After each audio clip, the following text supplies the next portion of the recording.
चरण शरण विच शोभाएमान।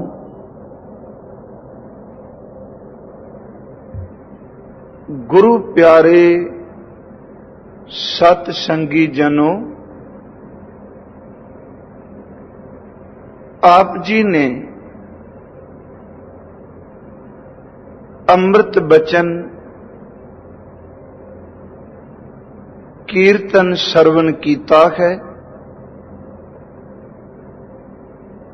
धन गुरु अर्जुन देव सच्चे पातशाह जी दे पवित्र मुखार बिन तो उचारण कीता होया शब्द गुरु ग्रंथ साहिब जी दा श्री राग और धन गुरु अर्जुन देव सच्चे पातशाह जी दे इस अमृत बचन विच जो रहाओ दी तुक है, जिस दे दुआले जिसनू धुरा बना के आपां विचार करनी है इस शब्द दी, उस तुक दा भाव है, हे मेरे मन सदैव काल लई परिपूर्ण परमात्मा दी शरण विच पै जा। एक गल याद रख कि उस परिपूर्ण परमात्मा तो बिना होर दूजा कोई नहीं कि जेड़ा तेरी बहुड़ी कर सके, जो तेनू बचा सके।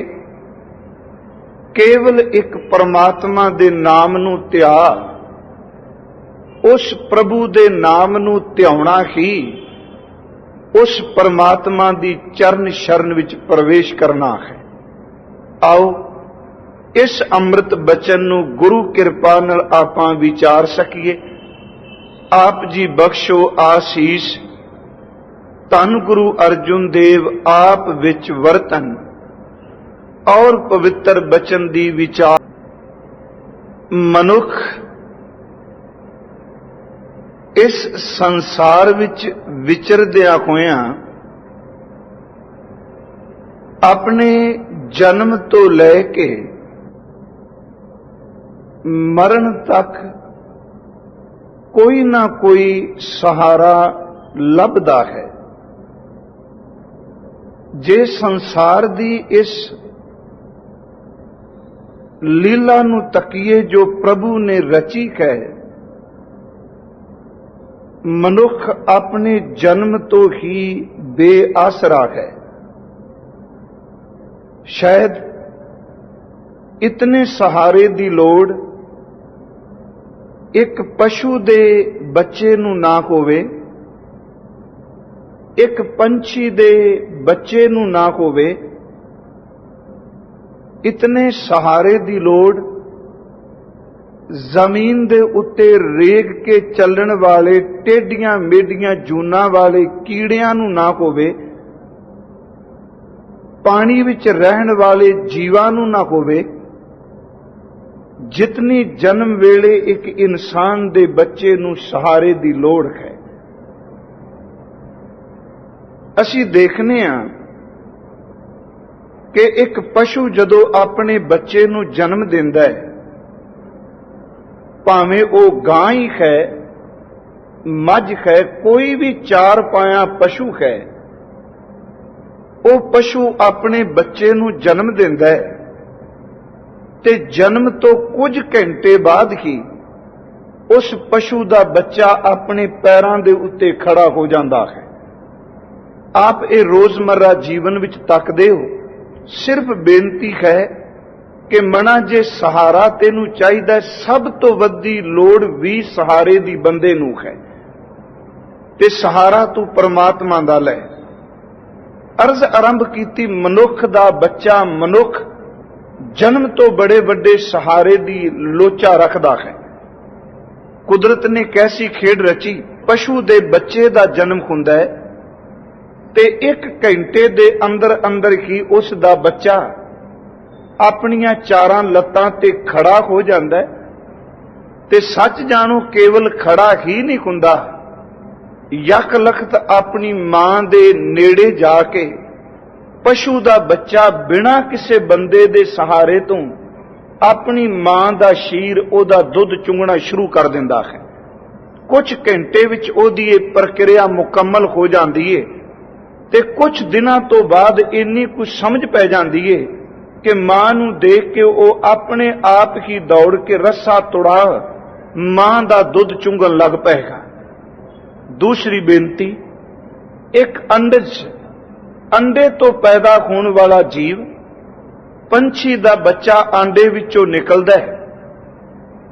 कुछ घंटे लगदे ने, कुछ दिन कह लईए कि उस दे खंभ जदों निकले ते इक्को दम कुछ दिनां तो बाद वो आप उडारी मारन लग पिया ते उडारी दे नाल नाल उस परिंदे दा पंछी दा बच्चा अपनी खुराक आप ही खाण वास्ते आत्म निर्भर अपने आप ते वो निर्भर हो गया। उन्होंने ज्यादा साल ज्यादा महीने अपने मां दे चोगे लियांदे होए दी चोगे दी दाने दी लोड़ नहीं। कुछ महीनियां विच वो अपनी उडारी आप मारन जोगा हो जाता है। तीसरी बेनती कि देखो जमीन ते रेंगण वाले कीड़े, कई कीड़े ऐसे ने कि जेड़े जन्म खुंदियां सार ही अपना अपना राह वखरा मिथ के चल पैंदे ने। असी सप दे बच्चे वल झाती मारने हां, सपनी दे आंडियां विचों बच्चा निकलदा है ते की सपनी उन्हां बच्चियां नूं रोज पालदी है? पालन दी गल तां बहुत दूर दी कि सपनी तां अपने आंडे विचों पैदा होए बच्चियां नूं आप ही खाना शुरू कर दिंदी है ते उन्हें अपने बच्चियां दी खुराक दा प्रबंध की करना है। क्योंकि बाणी विच भी असी बचन पढ़ने हैं कि सरपन होए का औतरै जाए अपने खाए। सिर्फ इनू एक उदाहरण वजों लेना है कि सपनी अपने बच्चियां दे जन्म हुंदियां सार अपने बच्चियां नूं खुद खाण लग पैंदी है ते जेड़ी मां अपने जम्मे कोई बच्चे ही खाण लग पई की आस करने कि वह सपनी अपने बच्चियां दी होरनां दी संभाल करदी होवेगी? कदाचित नहीं। आंडे विचों बच्चा निकलिया ते बच्चे ने अपनी राह वेखी ते जमीन ते रेंग के सपनी दा बच्चा अपनी खुराक अपना टिकाणा अपनी थां आपन भन लग पैंदा है। सिर्फ कुछ मिनट लगदे ने आंडे विचों निकलदियां सा। मिनटां विच निकलिया, कई दिनां दा आंडा पिया है पर टुटिया जदों खोल ते बच्चा निक्का जिहा सपोलिया निकल के अपना राह अपनी रोटी अपना टिकाणा आप लभन लग पिया। सिर्फ मैं 3 उदाहरणां दित्तियां ने। आप देखदे हो कि पशुआं दे बच्चे कुछ घंटे विच पशु दा बच्चा खड़ा होके अपनी मां नूं पहचान के आप दुध पीण लग पएगा। कुछ महीने दा हुंदा है ते जमीन ते खरे घाह नूं चरण लग पएगा। असी देखने आ कि एक आकाश विच उड्डण वाला पंछी, ओदा बच्चा कुछ दिनां विच खंभ निकलदे ने आप उडारी मार के अपनी रोजी दा प्रबंध कर लग पैंदा है। जमीन ते रेंगण वाली सपनी ओदे बच्चे निकलदियां सार ही अपना राह आ मिलदे ने। उन्हां नूं मां दे सहारे दी लोड़ नहीं। केवल एक मनुख दा बच्चा इंसान आदम ऐसा है कि जिन्हों जन्म तो लैके कई साल तक किसी दूसरे आदम जात के शरीर के सहारे की लोड़ है, क्योंकि इहदा सहारे तो बिना सरदा नहीं। जन्म होया है ते मां दी गोद सहारा बन गई, इनू समझ कोई नहीं। मां दे शीर नाल मां ने कई महीने इसनू सहारा दे के इनू संभालिया, इनू पालिया, इहदे शरीर नू बस्तर पहनाए। ये कई साल तक मां दे सहारे ते चलदा है। पता नहीं किहो जी इहदे विच दूसरे दे सहारा तकन दी बिरती पैदा हो गई। कदी तुसी देखो एक पशु दी मौत हुंदी है ते दूजे पशु उहनूं सहारा नहीं दिंदे। एक पंछी दी मौत हुंदी है ते आकाश विच उड्डण वाले दूसरे पक्षी ओदा सहारा नहीं बनदे। एक सप दी मौत हुंदी है, कीड़े दी मौत हुंदी है ते दूजे कीड़े ओदा सहारा नहीं बनदे। केवल एक इंसान ऐसा है जिस दा जन्म होया ਤੇ ਪਹਿਲਾਂ ਜਨਮ ਵੇਲੇ ਪੰਘੂੜਾ, ਪੀੜੀ ਜਾਂ ਮੰਜੀ ਇਹਦਾ ਸਹਾਰਾ ਬਣੀ, ਤੇ ਮਾਂ ਦੇ 2 ਹੱਥ ਇਹਨੂੰ ਚੁੱਕ ਕੇ ਸਹਾਰਾ ਦਿੰਦੇ ਸਨ। ਜਿਸ ਦਿਨ ਮੌਤ ਹੋਈ ਉਸ ਦਿਨ ਮੰਜੀ ਦੀ ਥਾਂ ਤੇ ਇਹਦੇ ਕੋਲ ਫੱਟਾ ਜਾਂ ਤਖਤਾ ਆ ਗਿਆ, ਤੇ ਪਿਆਰਿਓ ਉਸ ਦਿਨ ਹੱਥਾਂ ਨੇ ਨਹੀਂ 4 ਮੋਢਿਆਂ ਨੇ ਇਹਨੂੰ ਸਹਾਰਾ ਦੇ ਕੇ ਘਰੋਂ ਬਾਹਰ ਲੈ ਗਏ। ਮੈਂ ਸਿਰਫ ਇੰਨੀ ਕੁ ਬੇਨਤੀ ਕਰਨੀ ਚਾਹਨਾ ਕਿ ਫਿਜ਼ੀਕਲ ਤੌਰ ਤੇ ਇਹਨੂੰ ਰੂਹਾਨੀਅਤ ਵੱਲ ਨਾ ਲਿਜਾਣਾ। ਸਰੀਰਕ ਤੌਰ ਤੇ ਮਨੁੱਖ ਦਾ ਬੱਚਾ ਜਨਮ ਵੇਲੇ ਸਹਾਰਾ ਲੈਂਦਾ ਤੇ ਮਰਨ ਤੋਂ ਬਾਅਦ ਵੀ ਬੰਦਾ ਸਹਾਰੇ ਤੇ ਜਿੰਦਾ ਹੈ। ਪਰ ਚੇਤੇ ਰੱਖਿਓ, ਇਸ ਇਨਸਾਨ ਨੂੰ ਇੱਕ ਸਮਝ ਪੈ ਜਾਏ ਕਿ ਇਹ ਤਾਂ ਸਰੀਰਕ ਸਹਾਰੇ ਨੇ, ਤੇ ਸਰੀਰ ਤੇ ਰਹਿੰਦਿਆਂ ਬੰਦਾ ਲੱਭਦਾ ਵੀ ਸਰੀਰਕ ਸਹਾਰੇ ਹੈ। ਪਰ ਜੇ ਇਹਨੂੰ ਇੰਨੀ ਸਮਝ ਪੈ ਜਾਏ ਕਿ ਜਦੋਂ ਮੇਰਾ ਜਨਮ ਨਹੀਂ ਹੋਇਆ ਉਦੋਂ ਵੀ ਸਹਾਰਾ ਮੇਰਾ ਸਿਮਰਨ ਸੀ, ਨਾਮ ਸੀ, ਸ਼ਬਦ ਸੀ, ਤੇ ਜਿਸ ਦਿਨ ਮੇਰੀ ਮੌਤ ਹੋ ਜਾਣੀ ਹੈ, ਕਿਉਂ ਬੰਦਿਆਂ ਦਾ ਸਹਾਰਾ ਤੱਕਣਾ, ਮਰਨ ਤੋਂ ਬਾਅਦ ਵੀ ਸਹਾਰਾ ਕੇਵਲ ਮੇਰਾ ਪਰਮਾਤਮਾ ਹੀ ਹੈ। ਗੁਰੂ ਸਾਹਿਬ ਨੇ ਬਾਣੀ ਵਿੱਚ ਇੱਕ ਬਚਨ ਕੀਤਾ, ਅਸੀਂ ਉਹ ਸ਼ਬਦ ਪੜ੍ਹਨੇ ਹਾਂ ਕਿ ਪ੍ਰਭ ਸਿਉ ਲਾਗ ਰਹੋ ਮੇਰਾ ਚੀਤ, ਮੇਰਾ ਚਿੱਤ ਪਿਆਰੇ ਪਰਿਪੂਰਨ ਪਰਮਾਤਮਾ ਵੈਗੁਰੂ ਨਾਲ ਲੱਗਾ ਹੈ।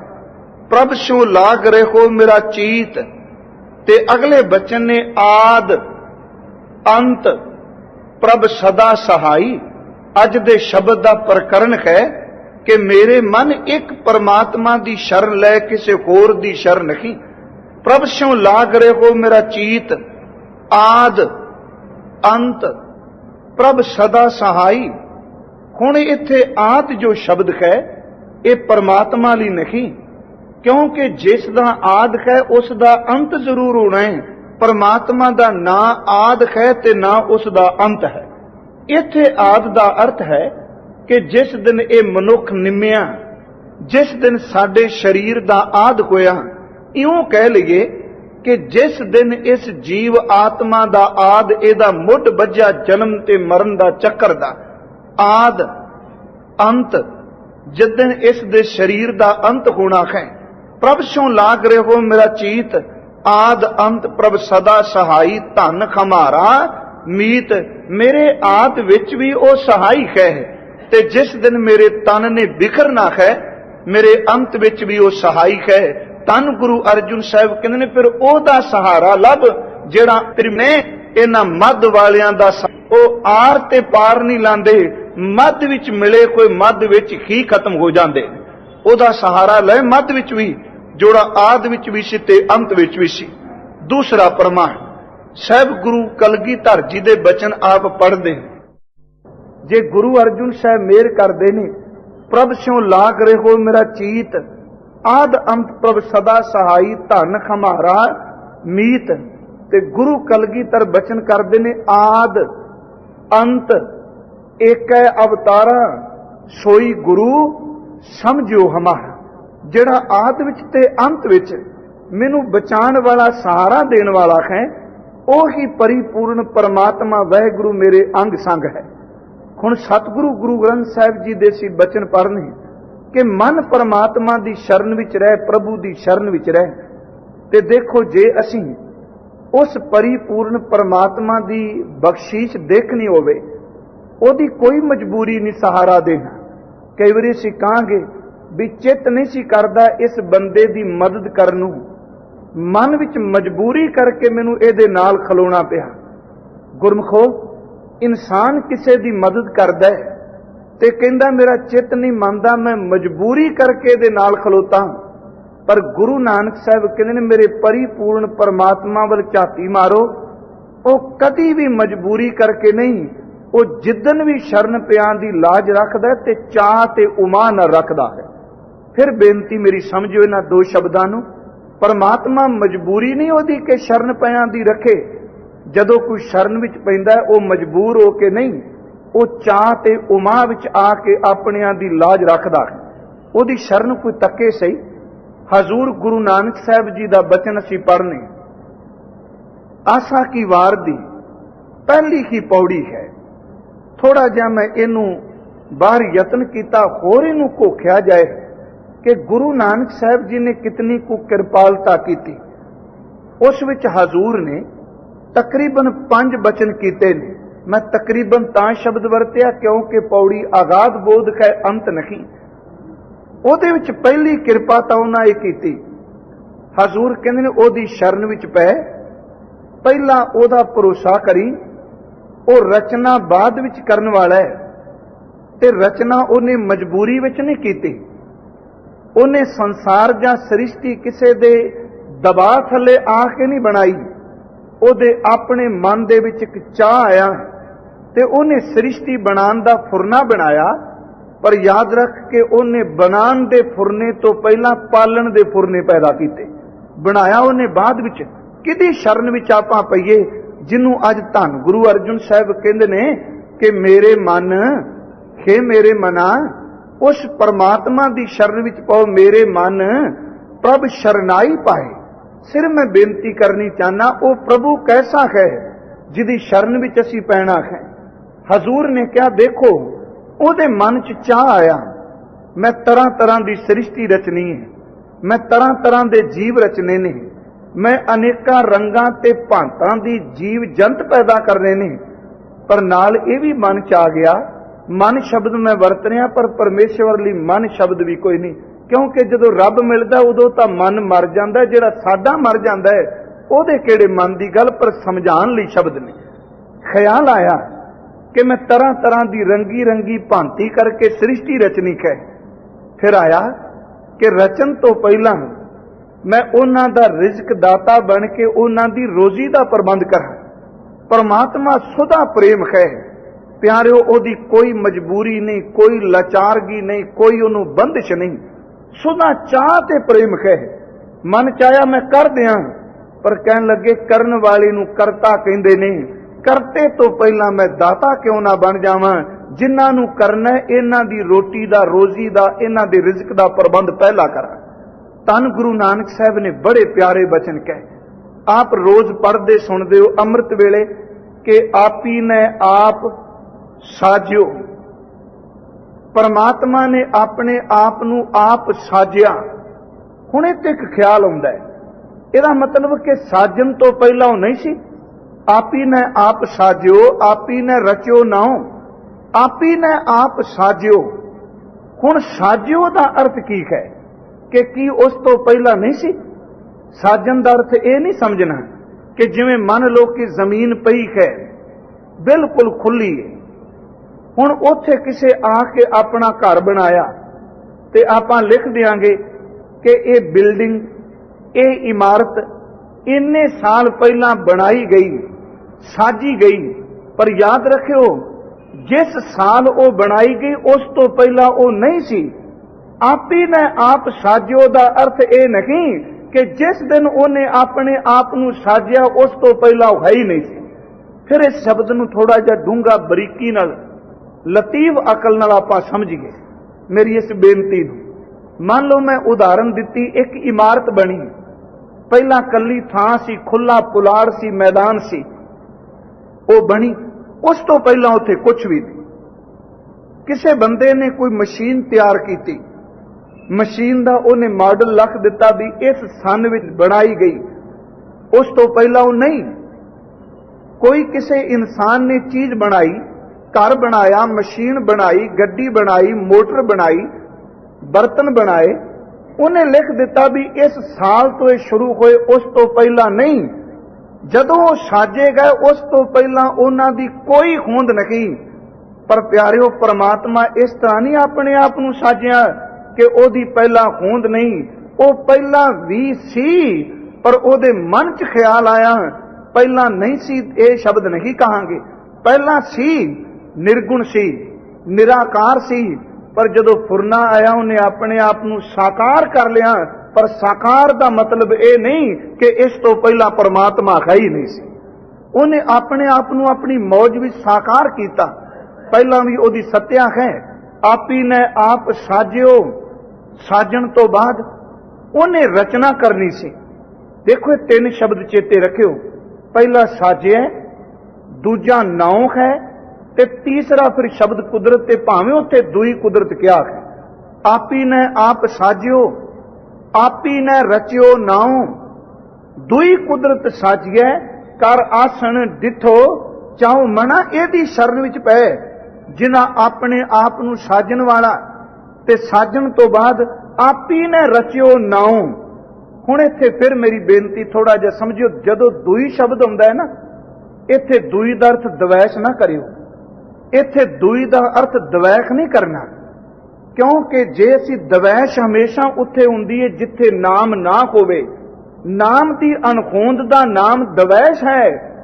पर चेते रखो, गुरु जी ने पहला साजियो, साजन तो बाद नाओ, नाओ तो बाद दुई कुदरत है, क्योंकि नाम तो बिना ता कुदरत साजी ही नहीं जा सकती। फिर इस बेनती नूं समझो कि गुरमुखो आप ही ने आप साजियो, आप ही ने रचियो नाओ, दुई कुदरत साजिए, द्वैश नहीं। दुई दा अर्थ आपां करांगे उन्हें दूजा फिर दोबारा, क्योंकि नाम तो बिना कुछ साजे नहीं जाता। नाम के धारे खंड ब्रह्मंड, नाम तो बिना कुछ नहीं। ये जग सच्चे की है, कोठड़ी सच्चे का विच वास। सच्चे तेरे खंड, सच्चे ब्रह्मंड, सच्चे तेरे लो, सच्चे आकार। क्यों सच्चे ने? क्योंकि मेरे मालक जी तुसी अपने आप नूं साज के फिर नाम कहे, ते नाम दी सत्या विचों सब कुछ सिरजता है। हुण इस नाम नूं कौन कह सकदा है? जे असीं कहीए जी सानू उस नाम की व्याख्या दसो जिस नाम विचों सब कुछ सिरजिया गया, नहीं, उस नाम नू कोई नहीं कर सकता, कोई नहीं बयान कर सकता। जिस एक नाम विचों पता नहीं अरबां खरबां अरब खरब शब्द भी गिनती विच है। ये लेखा लिख जाना कोई किसे कोल है कलम दवात? गुरु जी ने तां बाणी विच एक बचन कहा, लेखा होए विनाश। प्यारियो, जेड़े सी हिंसे माने ना, अकाई दहाई सैकड़े हजार लख 10 लाख अरब खरब संख पदम चलने। गुरु साहब कहते ने ये गिनती, ये संख्या तेरी बनाई हुई है। वो परमात्मा दे बनाए हुए बंदे तेरी गिनती दे हिंसे मुक जाणगे, पर जिड्डा वड्डा होवे उथे लेखे वाली गिनती ही कदी चलदी नहीं। हिंसे साडे मुक जाणगे, किन्ना कुछ ही भर लांगे, किन्ना कुछ, हर चीज की लिमिट है। लेखा कोई विनाश, लेखे का विनाश हो जाएगा, पर उस आलेख नूं कोई पूरा लिख नहीं सकेगा।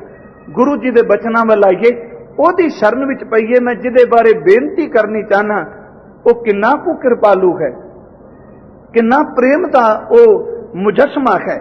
साहब कहन लगे, आप ही ने आप साजियो, आप ही ने रचियो नाओ, नाओ ने बनाया जिस तो सब कुछ बने। साहब कहते ने दुई कुदरत साजिया है। दुई दा अखरी अर्थ द्वैश नहीं। उन्हें दूजी नाल फिर एक कुदरत अदृष्टमान संसार साज दिता, पर साजिया नाम विचों। कोई चीज ऐसी नहीं जिदे विच नाम नहीं, क्योंकि बाबा जी ने ते क्या जेता कीता तेता नाओ। मैनू विखाओ तां सही दुनिया दे लोको, विण नाम है नाही को थां, केड़ी थां जिथे नाम नहीं। ये शब्द भी बड़ा डूंगा है। केड़ी थां है जिथे नाम नहीं? असल भी जेड़े असी अपराले नाम जपण दे करने हैं ना, गुरमुखो उस सूक्ष्म सत्ता नाल जुड़ना चाहते हैं कि जेड़ा सारियां थावां ते सर्व व्यापक हो के अपने आप नूं संसार विच खेड रचा रहा है। आप ही ने आप साजियो, आप ही ने रचियो नाओ, दुई कुदरत साजिया। फिर अगला बचन पता उन्हें कीता, कर आसन। आसन दा अखरी अर्थ हुंदा टिकाणा लाना। आसन का अर्थ असी आम तौर पर वरतने हैं। किसी ने विश्राम करना होवे, तुहाडा आसन कित्थे लाइए? देखो गुरमुखो, कोई भी घर बनाने हैं, कई बार असी शब्द कह देने हैं। मकान कोई बनांदा, मैं उदाहरण चलो ये लै ली अज, वो कहता चलो एक बारी आपां इस चों निकलीए, आपां किहड़े इहदे च रहना? जे कोई कहे भी लक्कड़ चंगी नहीं, सीमेंट चंगा नहीं, इट्टां बड़ियां पिल्लियां ला दित्तियां, वो कहता भी तुसीं काम निबेड़न दा गल करो। जिस दिन अगलियां नूं चाबी बड़ा फड़ाई, जिन्हां दे घर ओ जानन ते घर जाने, आपां परत के रहना, आपां बना के निकलीए। परमात्मा इहो जिहा धोखेबाज नहीं। वो ये कहता मैं संसार बनाया, पर चेते रखी मैं चाबियां तेनू दे के इनू छड्ड के बाहर नहीं जाना। मैं इहदे विच अपना आसन लांगा, ते मेरा आसन मजबूरी नहीं होवेगा, मैं चाह नाल आसन ला के बवांगा। फिर इस पहली तुक नूं समझिए, आप ही ने आप साजियो, आप ही ने रचियो नाओ, दुई कुदरत साजिए। अगला बचन कर आसन दिठो चाओ। कर आसन अपना टिकाणा, अपने मंजे कह लो, अपना बिस्तरा उन्हें विच विछा लिया। ते डिठो चाओ, डिठो दा आखरी अर्थ हुंदा वेखना, ते इत्थे वेखण दा अर्थ केवल तमाशगीर नहीं, डिठो दा अर्थ तमाशा नहीं। कई बारी कोई दूर हो के तमाशा देखते ने, इत्थे डिठो दा अर्थ वेखना, वेखना दा अर्थ संभाल करनी। वो आसन ला के हर एक दी संभाल करदा है, कदी नहीं कहंदा कि मेरे गल फाया पै गया। आपां तां कहने चार जियां नूं पालना होवे, कल्पने कहन लग्या साडे गल फाया पै गया, कदों मगरों लएगा कलेश, यही कहने आ ना दुखी होके।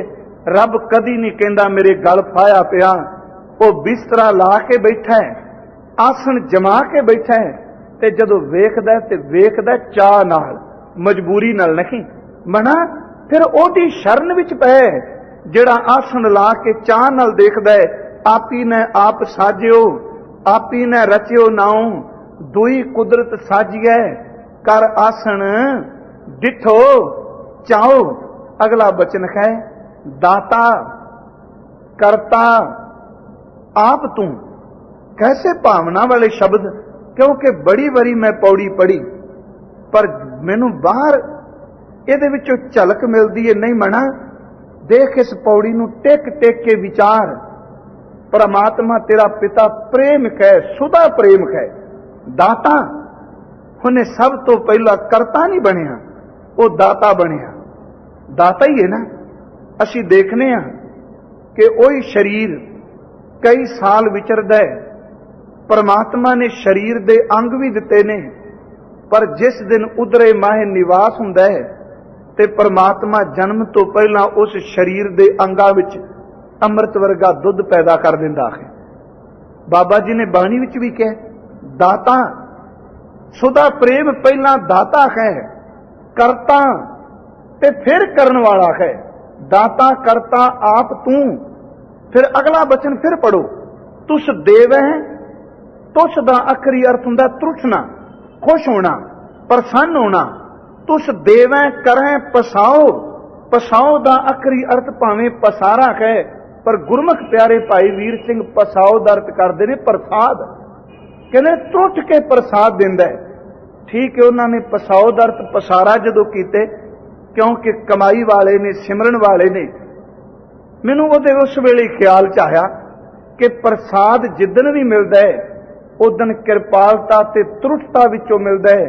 प्रसाद कदी भी मजबूरी नाल, किसे दे धक्के नाल, डन ला के नहीं मिलता हुंदा। प्रसाद तां है ही किरपा। तुस देवै, तू त्रुट पिया। ते जेड़े पैदा कीते पहला दाता सै, फिर करता सै। जिदन कर दिते फिर त्रुट त्रुट के किरपा दे घर विच आके सारियां नूं तू प्रसाद किरपा दई क्यों। दाता करता आप तू, तुस देवै करें पसाओ। हुण अगला गुण किते देखो, इसे पौड़ी नूं ध्यान नाल पढ़िए। मेरा ख्याल है बंदा इस पौड़ी विच डुब जाए, प्यारे डुबण दी जाच आ जाए। पढ़दे तां रोज 24 पौड़ियां सुनिया जांदियां ने, पहली पौड़ी दे विच किते डुब जाइए ते परम आनंद की प्राप्ति हो जाएगी। गुरु जी ने कहा वो नाम बनाने वाला, साजन वाला, फिर वो दाता करता, त्रुट के देने वाला। ते अगला बचन जिहड़ा है, धन गुरु नानक साहब जी कहंदे ने प्यारिओ, कला दाता करता नहीं, मता तू मस्तियां मारी जाए चीजां दाता लैके, याद रखी तू जान होई सब शै। केड़ा जीव है जेड़ा तेरी जानकारी तो बाहर है। तू जान होई दा अखरी अर्थ सारियां दे अंदर नू जानना। मता कोई पर्दे पा के कहे रब मैनू नहीं जानदा, ये गल वखरी के तू रब दा जानकार नहीं बनया। मेरा परिपूर्ण परमात्मा सब कुछ दे के सब नू जानदा पिया है। किनू की दिता है? तू जान होई सब शै। ते गुरु नानक साहब जी ये किवें हो गया कि सारियां नू तू जानने? सानू कोई दलील दिओ, क्योंकि मन नू समझाना है। किवें पता लग जाए अरबां खरबां पता नहीं किन्ने को जीव पैदा कीते ते सब नू जानदा? सब नू किवें जानदा है? गुरु साहब कह लगे अगली तुक पढ़, तू जान होई सब से दे लैसें। ਜਾਣਦਾ ਹੈ ਤੇ ਜਿੰਦ ਦਿੰਦਾ ਹੈ, ਤੇ ਜੇ ਜਾਣਕਾਰੀ ਤੋਂ ਬਾਹਰ ਕੋਈ ਹੋਵੇ ਤੇ ਕਿਸੇ ਦੀ ਜਿੰਦ ਖੋਵੇ ਕਿਉਂ? ਕਿਉਂਕਿ ਹਰ ਇੱਕ ਉਹਦੀ ਜਾਣਕਾਰੀ ਦੇ ਵਿੱਚ ਹੈ। ਇਸੇ ਕਰਕੇ ਜਿਨ੍ਹਾਂ ਨੂੰ ਜਿੰਦ ਦਿੰਦਾ ਹੈ ਕੁਝ ਸਾਲਾਂ ਤੋਂ ਬਾਅਦ ਉਹਨਾਂ ਤੋਂ ਜਿੰਦ ਵਾਪਸ ਵੀ ਲੈ ਲੈਂਦਾ ਹੈ, ਤੇ ਵਾਪਸ ਤੇ ਉਹਦੇ ਤੋਂ ਹੀ ਲਿਆ ਜਾਏਗਾ ਜਿਹਨੂੰ ਜਾਣਦਾ ਹੋਵੇਗਾ। ਫਿਰ ਬੇਨਤੀ ਸਮਝੇ, ਉਹਨੂੰ ਥੋੜੀ ਜੀ ਉਦਾਹਰਨ ਨਾਲ ਆਪਾਂ ਸਮਝੀਏ। ਮੰਨ ਲਓ ਇੱਕ ਇਨਸਾਨ, ਉਹਦੇ ਕੋਲ ਕਰੋੜਾਂ ਜੀਵ ਆਉਂਦੇ ਨੇ ਮੰਗਲ ਲਈ।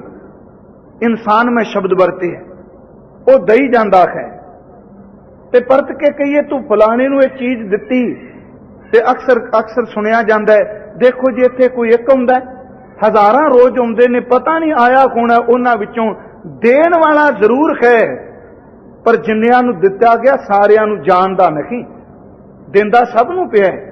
ਅਕਸਰ ਤੁਸੀਂ ਦੇਖਦੇ ਹੋ ਗੁਰਦੁਆਰਿਆਂ ਵਿੱਚ, ਮੰਦਰ ਵਿੱਚ, ਸਰਾਂ ਵਿੱਚ ਕਈ ਵਾਰੀ ਕਈ ਅਪਰਾਧੀ ਵੀ ਆ ਕੇ ਠਹਿਰ ਜਾਂਦੇ, ਗੁਨਾਹਗਾਰ ਵੀ ਆ ਕੇ ਠਹਿਰ ਗਏ, ਤੇ ਜਿਸ ਦਿਨ ਉਹ ਕਿਤੇ ਪਕੜੇ ਜਾਣ ਜਾਂ ਉਹਨਾਂ ਦੀ ਸੂਹ ਮਿਲੇ ਤੇ ਹਕੂਮਤ, ਕਾਨੂੰਨ ਨੂੰ ਮੰਨਣ ਵਾਲੇ ਉਹਨਾਂ ਧਰਮ ਅਸਥਾਨਾਂ ਤੇ ਆ ਕੇ ਉਹਨਾਂ ਦੇ ਅਧਿਕਾਰੀਆਂ ਤੋਂ ਪੁੱਛ ਪੜਤਾਲ ਕਰਦੇ ਨੇ ਕਿ ਸਾਨੂੰ ਦੱਸੋ ਫਲਾਣਾ ਬੰਦਾ ਇੱਥੇ ਆਇਆ, ਉਹਨੇ ਰੋਟੀ ਖਾਧੀ ਤੇ ਠਹਿਰਿਆ।